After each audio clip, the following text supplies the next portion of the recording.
Hello friends, welcome to my YouTube channel. ಹೇಗಿದ್ದೀರಾ ಎಲ್ಲರೂ?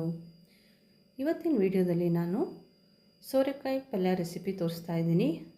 ನಾನು ಮಾಡಿರುವಂಥ ಈ ಮೆಥಡಲ್ಲಿ ಒಂದು ಸಲ ನೀವು ಟ್ರೈ ಮಾಡಿ. ತುಂಬಾ ಟೇಸ್ಟಿಯಾಗಿರುತ್ತೆ. ತಿನ್ನದಿರೋರು ಕೂಡ ತಿಂತಾರೆ.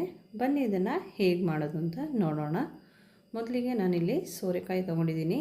ತುಂಬ ಎಳೆ ಸೋರೆಕಾಯಿ ಇದು. ಇದರ ಸಿಪ್ಪೆ ಮಾತ್ರ ತೆಗಿತಾ ಇದ್ದೀನಿ, ಯಾಕಂದರೆ ಬೀಜ ಏನೂ ಬೆಳೆದಿಲ್ಲ, ಅದಕ್ಕೆ ಅದು ಸಮೇತ ಹಾಕ್ತಾಯಿದ್ದೀನಿ. ಈ ರೀತಿ ಸಿಪ್ಪೆ ಸುಲ್ಕೋಬೇಕು. ಪೀಲರ್ ಇದ್ದರೆ ಪೀಲರಲ್ಲಿ ಮಾಡ್ಕೊಳ್ಳಿ. ನಾನು ಹೀಗೇ ಮಾಡ್ತಾಯಿದ್ದೀನಿ. ಈಗ ಪೂರ್ತಿಯಾಗಿ ಸಿಪ್ಪೆ ತೆಗೆದಿಟ್ಟಿದ್ದೀನಿ. ಇದನ್ನು ಕಟ್ ಮಾಡಬೇಕು. ಆದಷ್ಟು ಸಣ್ಣದಾಗಿ ಕಟ್ ಮಾಡೋದಕ್ಕೆ ಟ್ರೈ ಮಾಡಿ. ನೋಡಿ, ಇದೆಷ್ಟು ಎಳೆದಿದೆ ಅಂದರೆ ಪ್ರೆಸ್ ಮಾಡಿದರೂ ಹೀಗೆ ಒಡೆದೋಗುತ್ತೆ, ಆ ರೀತಿ ಇದೆ. ಅದಕ್ಕೆ ನಾನು ಬೀಜ ಸಮೇತ ಹಾಕ್ತಾಯಿರೋದು. ಈ ಥರದ್ದಾದರೆ ನಮಗೆ ವೇಸ್ಟ್ ಕೂಡ ಆಗೋಲ್ಲ. ಬೆಳೆದಿರೋದಾದರೆ ನಮಗೆ ಬೀಜ ಹಾಕೋಕ್ಕಾಗೋದಿಲ್ಲ, ಸ್ವಲ್ಪನೇ ಸಿಗೋದು ನಮಗೆ. ಆದಷ್ಟು ಈ ರೀತಿ ಸೋರೆಕಾಯಿನ ತಗೊಳ್ಳೋದಕ್ಕೆ ಟ್ರೈ ಮಾಡಿ. ನಾನು ಇದನ್ನು ಈ ರೀತಿ ಸಣ್ಣದಾಗಿ ಕಟ್ ಮಾಡ್ಕೊಳ್ತಾ ಇದ್ದೀನಿ. ಎಷ್ಟು ಸಣ್ಣದಾಗುತ್ತೋ ಅಷ್ಟು ಸಣ್ಣದಾಗಿ ಕಟ್ ಮಾಡ್ಕೊಳ್ಳಿ. ಈ ರೀತಿ ಎಲ್ಲನೂ ಕಟ್ ಮಾಡಿ ತೆಗಿತಾ ಇದ್ದೀನಿ. ಇದನ್ನು ನೀರು ಹಾಕಿ ಇಟ್ಟಿದ್ದೀನಿ. ತೊಳ್ಕೊಬೇಕು ಇದನ್ನು ಚೆನ್ನಾಗಿ. ಈಗ ಒಂದು ಪ್ಯಾನಿಗೆ ಎಣ್ಣೆ ಹಾಕ್ಕೊಂಡಿದ್ದೀನಿ. ಅದಕ್ಕೆ ಸಾಸಿವೆ ಹಾಕ್ಕೊಂಡಿದ್ದೀನಿ. ಸಾಸಿವೆ ಹಾಕೋ ವಿಡಿಯೋ ಸ್ಕಿಪ್ ಆಗಿದೆ. ಹಾಗೆ ಈರುಳ್ಳಿ, ಹಸಿಮೆಣಸು ಹಾಕಿ ಇದನ್ನು ಹುರ್ಕೋತಾ ಇದ್ದೀನಿ. ಇದನ್ನು ಚೆನ್ನಾಗಿ ಫ್ರೈ ಮಾಡ್ಕೊಳ್ಳಿ. ಹೀಗಾಗಿದೆ. ಇದಕ್ಕೆ ಅರಿಶಿಣ ಹಾಕಬೇಕು. ಅರಿಶಿಣ ಹುಡಿ ಹಾಕ್ತಾಯಿದ್ದೀನಿ. ಚೆನ್ನಾಗಿ ಮಿಕ್ಸ್ ಮಾಡ್ಕೊಳ್ಳಿ.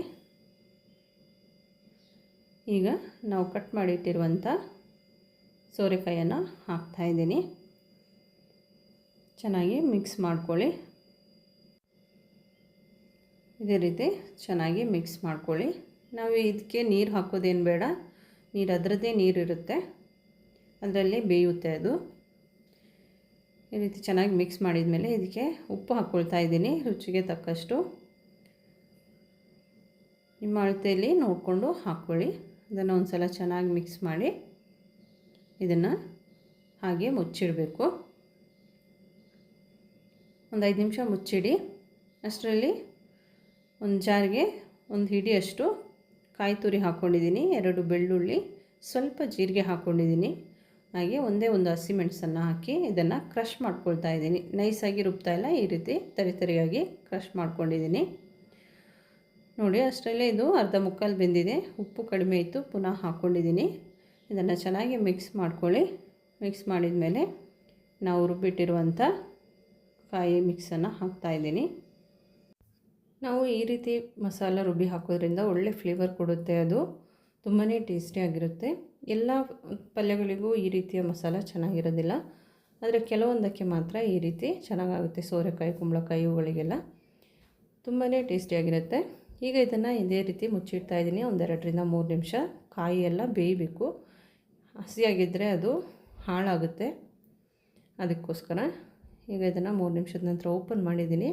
ಚೆನ್ನಾಗಿ ಬೆಂದಿದೆ, ಒಳ್ಳೆ ಅರೋಮ ಬರ್ತಾಯಿದೆ. ನೋಡಿ, ಈ ರೀತಿ ಚೆನ್ನಾಗಿ ಮಿಕ್ಸ್ ಮಾಡಿ ಇದನ್ನು ಹೀಗೆ ಮುಚ್ಚಿಟ್ಟು ಆಫ್ ಮಾಡ್ತಾಯಿದ್ದೀನಿ.